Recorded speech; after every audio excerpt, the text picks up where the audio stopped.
Waɗannan su ne jerin fina-finan da suka fita a yau Laraba, waɗanda suka kasance dukansu na manyan jarumai ne. Ɗaya daga cikinsu kuma fim ne wanda mutane da dama sun jima suna jiran tsammanin shi, wato wannan babban series na duniya mai suna Squid Game.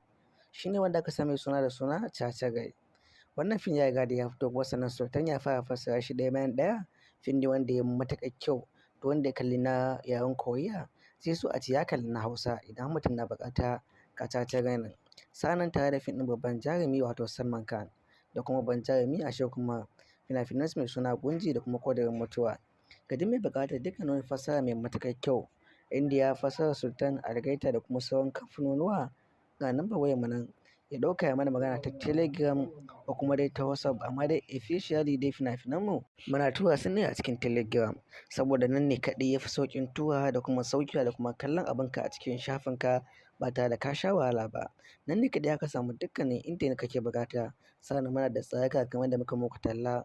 Akwai tsarin VIP group da kuma na regular, wanda mutum baya son biyan kuɗi da yawa, kuma da wanda kuɗin shi bai kai ya biya na VIP ba zai iya biyan na regular.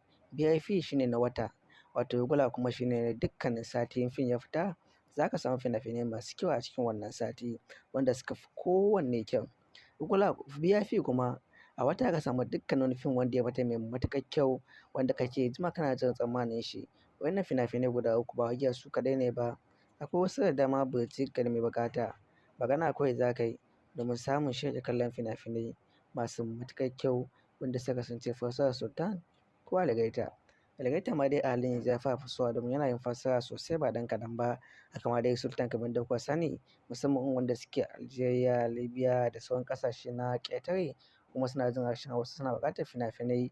Wannan hanya ce mai sauƙi domin biyan abu ƙanƙani ka samu farin ciki a lokacin da kake kasance free ne naka.